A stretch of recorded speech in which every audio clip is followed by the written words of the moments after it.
So there's enough Johns up here, you can just shout and no one will answer.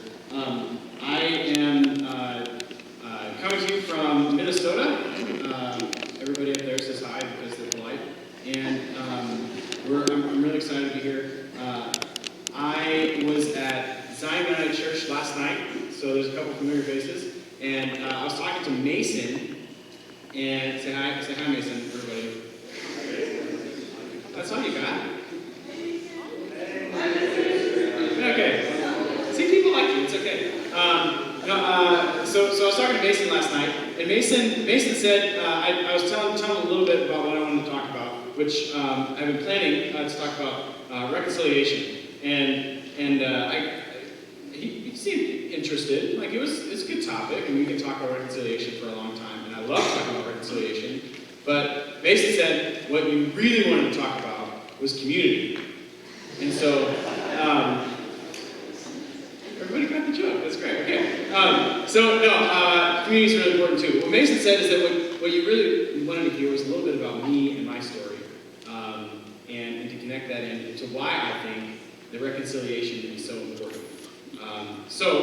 Because I'm a little bit narcissistic and I like a little bit of self-affirmation, I'm going to share a little bit about my story, and then I'm going to relate it into why I think reconciliation is so important and such a big part of what we do. So in order for us to get there, let's get to know a little bit about me and where I'm coming from and what I do. So, do we have slides? Maybe? Okay. Oh yeah, so this is my peek into my somewhat interesting but mostly average life. Okay. First slide here. You get to meet my wife, Danae. Wow, the pictures are big. Okay, this is my wife, Danae, and that's me. I'm paddling a canoe. My dog, you can't tell, but he's nervous. He likes to be adventurous, but the reason he's wet is because we're trying to put him in the canoe, and he was scared of the canoe, so he just jumped over the canoe into the muddy water, and then was like, this was a bad decision. So, anyways, that's my dog. Ruger is his name, and we love to be outside. I love the outdoors. It's a way that I have always connected into nature. Any of you similar way connected into nature? Connected with God. That's what I meant to say. That's a way that I connect with God. Anybody else like to in nature? What are some of the things you like to do outside? Go hiking. What else? Back here. Camping. That's fun. Me too. Anybody? Shout them out. Okay, maybe don't shout them out. Okay. Swimming. No.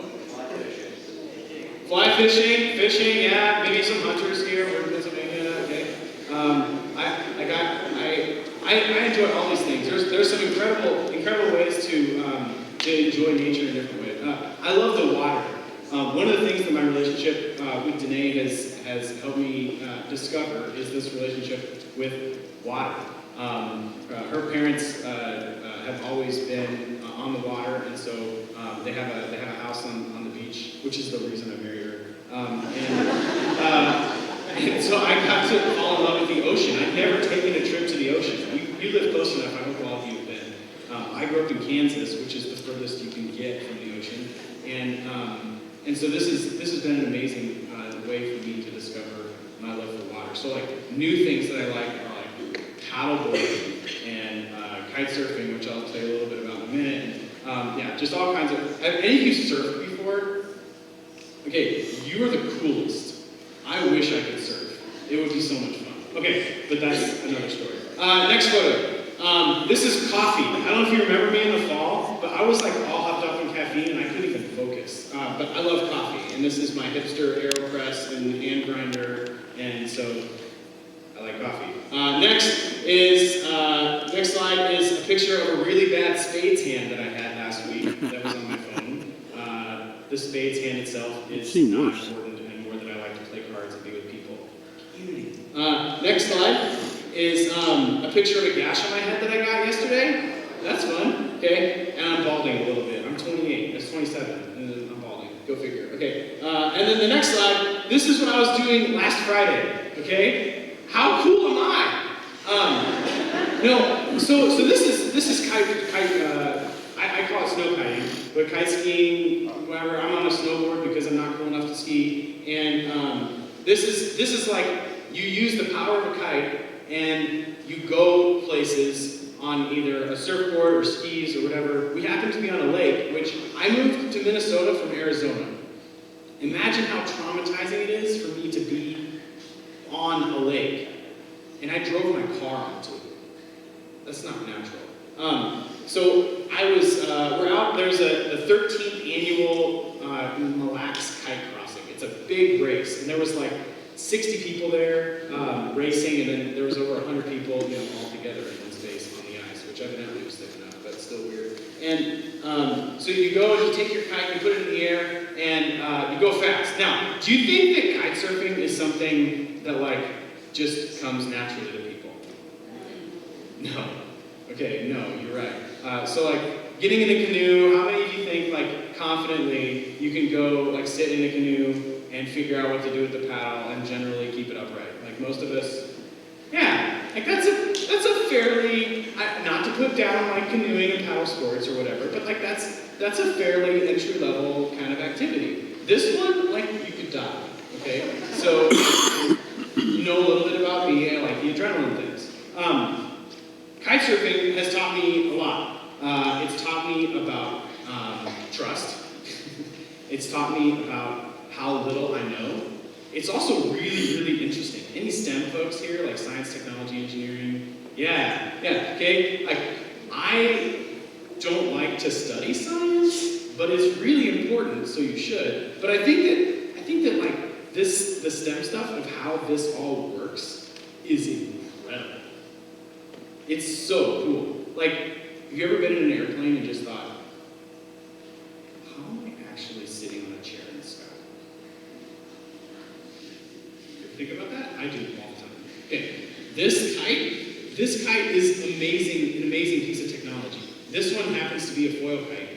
It is just 2 pieces of fabric with a bunch of strings connected to it, and it does this. It's incredible. You take it, I was going 38 miles an hour was my fastest speed the other day. That was pretty cool. And I crashed and it hurt a little bit. But then I was fine. I'm wearing a helmet, safety first. So for me, kite surfing has done a lot of stuff. I actually learned to kite surf in the water.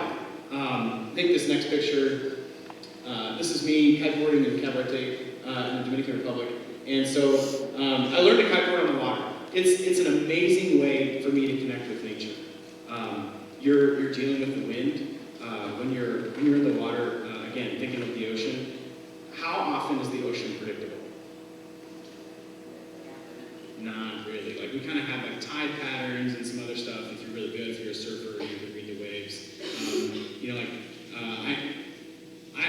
I love this idea that I'm even trying to connect with, trying to read what's happening.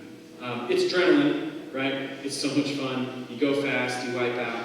If you go like look up YouTube videos tonight, kiteboarding, you're gonna see people jumping really high. I can jump, but I can't land, so it's kind of fun.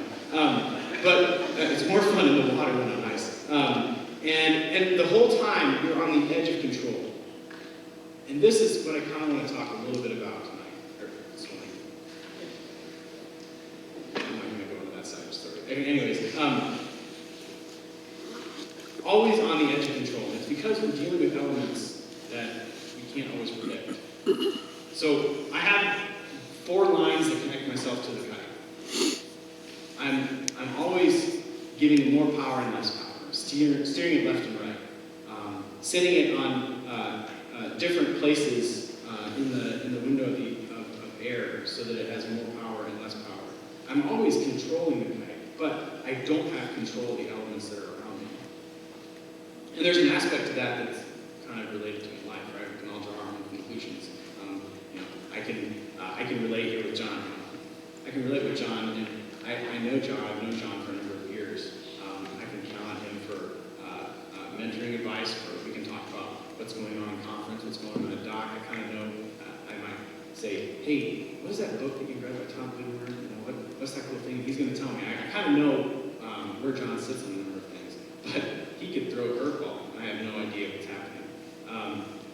I can interact with my elements and learn about that, but be completely on the edge of control. And all of a sudden, I could slip out, I could lose my edge, and crash, and it might hurt, but we have to take those risks. I've learned to be prepared for anything, flexible enough to change my plans, and to be adaptable to say, hey, this is a new thing that I can do, and this is incredible. So all the adults in the room are thinking like, okay, John, get to reconciliation. And so a couple of questions that I want to say in relating to kiteboarding. A couple of questions are, relating to kiteboarding, what are some of the things that you love? Just really quickly. What are a couple of things that you love to do? Passionate about. I'm not talking about hobbies. For me, I'm passionate about. That's going to give away. What are you passionate about? What kind of things do you like to do? I was talking to Sarah this morning. She's really passionate about working with kids, and thinks maybe teaching something she wants to do. What are other people passionate about? Passionless people here. Oh, there you go. Sports. People passionate about sports. Team activities, doing things as a group, seeing a goal, accomplishing it, competition. I love athletics, okay? I'm not super athletic, but I love doing it. Who else? What are you passionate about doing? Writing. I'm so jealous. I don't know where you are. Hey. Keep developing that gift, writing. Here's another plug for choral music. I love choral music. You should really go audition. Anybody else? Painting. Huh? Painting. Painting. Okay, very good. This is great. Baking. Baking. Feed everybody. This is awesome. Okay, so yeah, let's give a round of applause for food.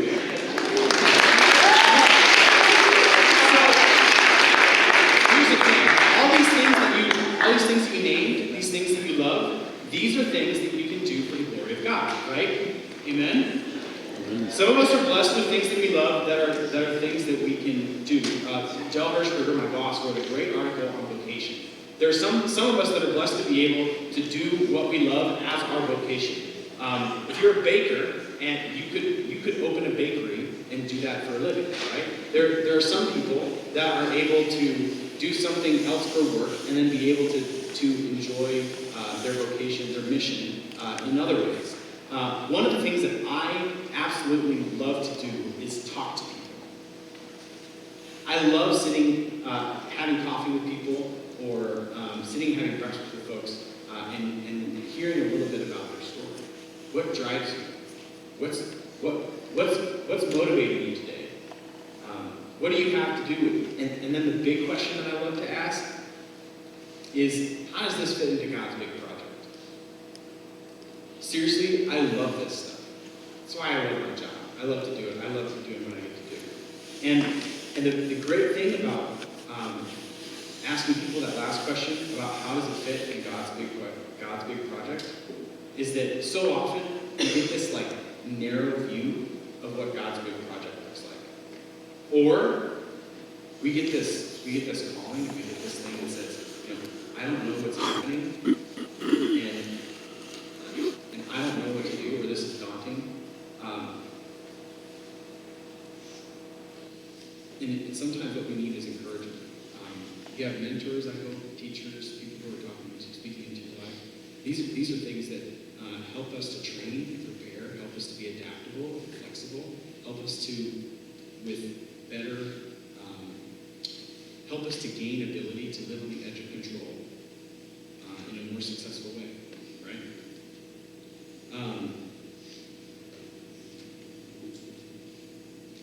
This next slide is a picture of a wave. One of the things that I had to do is learn to navigate waves. In Cabarete, in the Dominican Republic, one of the things people do with their kites is they go kite surfing, right? There's a big shore break, or a big reef break off about a kilometer off the coast. And in the middle of it is this big bay, and you just go back and forth, and you jump, and some people land, and I guess that's the thing. And then the big thing though is surfing, and they're really intimidating to go into the waves, right? This is actually literally a picture of the waves that I'm talking about. Okay, so I want to give you context. This is how big they are. There's a person in there, so that's the waves I'm talking about. The next slide is what it feels like they are. okay? They feel huge and daunting. I don't know if any of you feel like this. If you're looking at like college or plans afterwards, work, potentially serving for a year, this is sometimes what that feels like, right? Sometimes it feels like things are incredibly overwhelming, when in reality, they're much more attainable, right? It's not as, did you say a better word? Oh, it's okay. You probably did. I don't use words very well. It took me 2 years of kiteboarding before I finally got the courage to go into what felt like this and what actually looked like the other thing. And this is a picture, the next picture, is a picture of me afterwards. What you can't see on my face because it's too far away is like I am grinning ear to ear, okay? And I survived, and I made it. And I actually am standing, so I didn't die. If you can go on to the next slide. But I just want to encourage you, as you're thinking about what you might do and what might fit into God's big project, what are some ways that you can tap into those things that you love, the things that you already know you want to do, and how can you discover how to use those for the kingdom? So I said I would talk about reconciliation, and we have 5 minutes left, so guess what we're going to talk about? You guys are good. So, like I said, one of the things that I'm most excited about doing, that most drives me, is talking to people and asking them, how can we fit into what God's big project is? For me, I want people to experience some of the incredible work that God is doing in the world. Sometimes that's collecting kits here in school for Syrian refugees. You all have, so I think when I was here in the fall, you guys did a big service day, either right before or right after I was here. There's lots of stuff that needs to be done right here in this area. There's also some really cool things that are happening elsewhere. One of the things that's happening elsewhere that we have an opportunity to do is to see the work of reconciliation that's going on in Northern Ireland. I don't have time to go too in detail about the history in Northern Ireland, but to put it in like a sentence, which is incredibly unjust, there's kind of a disagreement between Protestants and Catholics, and they didn't get along very well, and they're still learning to do that. And the North Belfast Area Project is an organization that works to promote reconciliation in those neighborhoods. I don't know how things are politically here, but I can tell you how things are back home in Minnesota. And right now, there's a lot of tension. There's been a lot of tension over the past year and a half, and there's a lot of tension even still today. It seems like we're a country that's divided. We're not divided Protestant and Catholic, although some would say very much divided, maybe Muslim and Christian. But there's some incredible divides in our country, and one of the things that I'm glad for is that we're not a place where we're killing each other, and that's something that was in the recent history in Belfast, in Northern Ireland. And so the North Belfast Area Project, we're going to pull up a video for you. The North Belfast Area Project has been working to promote reconciliation, to promote understanding, to promote shared values, and a shared understanding of cultural traditions that are like the same between the Protestant and Catholic groups. And they provide leadership opportunities for students. One of the programs that we have at Mission Network, and I'm not going to give you the full rundown of everything, but one of the programs that we have is called Youth Venture. For those of you who are interested in gap year, please talk to me. I would love to talk to you. But for those of you who are not sure what you want to do, if you don't want to do a gap year, if you have 2 weeks this summer, consider Youth Venture. We have some incredible opportunities, and this is one of them. We're going to go to Belfast, and we're going to be there for 10 days, joining the North Belfast Area Project and the work of reconciliation in the neighborhood of North Belfast, and also to help them put on a camp called Sky Camp. So this is a video. This guy's name is Mark, and Mark is going to tell us a little bit about